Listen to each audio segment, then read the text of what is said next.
Mr. President, unang-una po ay pinasasalamatan ko ang ating Senate President sa paglalahad niya ng kanyang makulay na kasaysayan kung paano po pinasimulan ang kanyang inisyatibo para makatulong po sa pagsugpo ng droga sa ating bansa. Napaka-importante po talaga na ito po ay diretsahang mabaka po ng ating pamahalaan para sa ganun ito po ay mapuksa sa lalong madaling panahon. Ngunit kagaya po ng paghahalimbawa na ginawa ng ating Senate President, para pong maski po siya'y nalulungkot sapagkat nung siya po ay nagsimula niyan, siya po ay Vice Mayor po ng Quezon City. Pwede po bang maitanong, Mr. President, kung anong taon po yun? 1988, Your Honor. Ngayon January 18, 1988 were the elections. I was sworn in as Vice Mayor, if I recall it right, February 2 of 1988. Ngayon po, Mr. President, tayo po ay 2026 na at kayo po ay Senate President na po. Mga ilang taon po yung pagitan mula nung kayo'y maging Vice Mayor at ngayon po ay isa ng Pangulo ng ating Senado. 37 years, if my mathematics is still working, Mr. President. So, Ginoong Pangulo, sa halos 40 taong pakikipagbaka natin sa droga, na ngayon ay nalaman nating isa pa lang ating gagalang-galang na Senate President ang nagpasimula nito. Ngunit sa kanya pong paglalahad ay may halo pong kalungkutan dahil sa kanya pong paglalarawan kanina, kahit na po hulihin natin lahat ang mga puser at ang mga gumagamit nito, at kahit sakasakali na meron po tayong magagawang kaparaanan na sila ay ilagay lahat sa isang isla. At meron po tayong karapatan at kakayahan na pasabugin ang isla na yon. Siguro po iniisip po ng ating Pangulo, Mr. President, na sa kanya pong frustration talagang, kuminsan nga po mahalos maiisip nyo na po yun eh. Dahil siguro sa kagustuhan niyang mapuksa ka agad, bobombahin na lang niya. Paghalimbawa po natin, Mr. President, nakahanap siya ng isang napakabagsik na bomba. Talaga pong walang natirang isamang kaluluwa. Namatay po lahat, Mr. President. Pero sabi niya, hindi pa rin po sapat yun eh. Hanggat meron tayong lilitaw ng mga kababayan, sabi po niya, na dependent sa droga, mananatili pong magkakaroon tayo ng problema. Tama po ba yung aking pagkakarinig, Mr. President? Tama po yun. Bagamat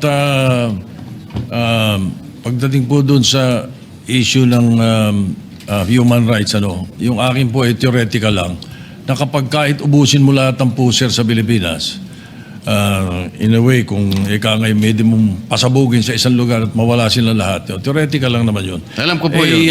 Ika nga ganun pa rin, magkakaroon pa rin ng hahanap pa rin po sila kung meron kang drug dependent. Kaya nga ho, ang totoo po niyan, kapag naksawata natin ang drug dependency, ang bigat nga, mas mabigat sa akin yung prevention and rehabilitation kaysa sa enforcement and prosecution kung tutuusin. Sapagkat kapag napigil mo lahat ang drug dependent sa Pilipinas, yung mga bagong 13 years old hindi na magdodroga at yung mga dating drug dependent na inahirehab mo, wala nang bibili. Mr. President, I have said this before, the day we stop buying is the day they stop selling. Wala na magbebenta, Mr. President, dahil walang bibili. Like for example, in this case, dito sa ating ngayon, maglagay ka na isang tambak na cocaine dyan. Kung walang drug dependent dito, walang hihipo nun. Basura yun, Mr. President. That is what I mean. Thank you. Salamat po sa inyong pagpapaliwanag. Yun din po ang pagkakaintindi ko, Mr. President. Kahit na theoretically magagawa po natin yun, ay talaga po palang mahihirapan din tayo. Ito po paglararawan na lang na kaya nating gawin. Kunwari, totoong lahat na nagawa po natin yun. Mananatili pong maharap po tayo sa problema dahil may babangon po pang mga iba pang mga drug dependents na ang pinagmumulan po nito ay marami pong mga problema sa buhay. Iba't iba pong kalagayan sa buhay. Halimbawa po, Mr. President, sa napakahirap pong kalagayan ng napakarami nating mamamayan ngayon, yung kanilang pong pagkain lang, Mr. President. Ngayon po ay halos na doble na po ang presyo ng mga bilihin ngayon. Isama po nyo yung gamot, yung lahat po ng pangangailangan para mabuhay ka lang ng disente. Kaya kung minsan po nagagawa na ng mga tao para malimutan lang ang problema na kanilang kinakaharap sa araw-araw. Lalo pa nga, isama mo po ang kanilang mga anak. Kaya po sila nakakahanap ng paraan para malimutan siguro yung problema.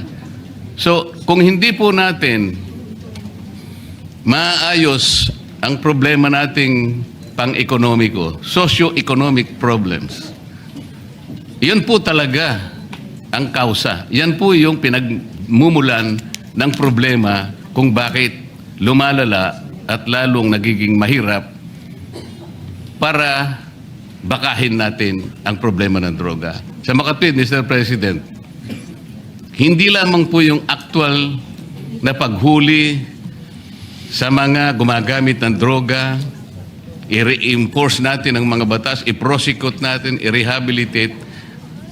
Kinakailangan po nating puntahan yung pinagmumulan muna ng problema kung bakit nagkakaroon ng mga taong sapilitang gumagamit ng droga. Sa makatwid, lalong mas malaki po yung problema ang kinakaharap natin. Hanggat hindi po natin na isasaayos ang napakaraming problemang bumabalot sa ating bansa, mananatili po na magkakaroon at lalo pa pong magkakaroon at dadami pa ang mga taong maghahanap ng pansamantalang pagtatakip ng kanilang problema. Yan nga ay sa pamamagitan ng paggamit ng droga. Tama po ba ang aking assumption, Mr. President? Yes, Mr. President, maraming salamat po. Maganda yung napunto ninyo sapagkat you are absolutely right. But hayaan niyo pong dagdagan ko. Ano? At hindi lang yung escape ang pinag-uusapan dito. As a matter of fact, thank you for reminding me because if I am asked, may mga drug dependent hanggang ngayon, may drug dependent pa rin kahit ubos na droga. Ano ba problema? Ayan ang tatanong. Ano ba ang pinagsisimulan dyan? Mr. President, I have used an acronym, PEACE, P-E-A-C-E, to describe it. And that encompasses and includes what the distinguished gentleman from Tarlac said, Senator Marcoleta. Tama po yun. Because P stands for peer pressure. Yan po isa sa mga dahilan. Sa eskwela, sa barkadahan, naku, pag hindi ka sumubok, ganito. Isa po yun. Yung E sa peace stands for escape. Yun mismo yung sinasabi ninyo. At yun ang isa sa mga dahilan. Parang escape po yan. Akala nila makakatakas sila sa problema nila, makakatakas sila sa kahirapan nila, sa pamamagitan nito. Mali po. Lalong nadodoble ang problema nila. Yung A naman sa peace stands for availability. Napakalaki hong negosyo nito. Ito po, bilyon-bilyones na dolyares na negosyo ito. That's why these people, these drug lords, these drug pushers, especially high-level drug traffickers, will make it available in your streets, in your homes, in your schools, everywhere. They will make it available. At kukumbinsin kayo na sububok at malulung dito sapagkat negosyo po ito. It's a $1 trillion industry in the world. Yun naman pong C sa peace is curiosity. At yun ang pwede nating iwasan doon sa sinasabi kong prevention sa Drug Abuse Resistance Education Program ng mga kabataan. Curiosity po ang simula nung iba. At yun namang E sa peace is emptiness. Kapag walang pagmamahal, pag walang Panginoon sa puso mo, Panginoon, pag walang ang Diyos sa puso mo, iyon na tinatawag nga na emptiness, malamang malulung ka sa ipinagbabawal na gamot. Yun po ang isa sa mga binabanggit ko lagi. Kaya po, salamat at nabanggit nyo yung mga dahilan na yan. At yan hindi madaling harapin, hindi madaling solusyonan. As a matter of fact, it has to be an ongoing fight. It is a war. And I always say, Mr. President, in this war, the best fighting unit against illegal drugs is the family. Kaya po, paulit-ulit ko pong sinasabi po yan. Salamat po. Salamat din po sa karagdagang paliwanag, Mr. President. Talagang yung pressure po talaga. Pressurado siya araw-araw. Walang makain ng anak niya. Walang magamit sa napakarami pong pangangailangan sa buhay. Litong-lito po siya. Talagang pressure po yun. Yung ano na po yung Mr. President? Escape. Akala po niya, makakaiwas siya. Akala po niya, magagawa niya ng paraan, maiwasan niya na lang sapagkat hindi po niya mapunan ang pangangailangan talaga sa araw-araw. So napipilitan siya talagang humanap ng escape. Yung availability. Available po sa kanya yung option na yun dahil yun na lang po kasi ang tanging magagawa niya. Dahil kahit ano pong gawin niya.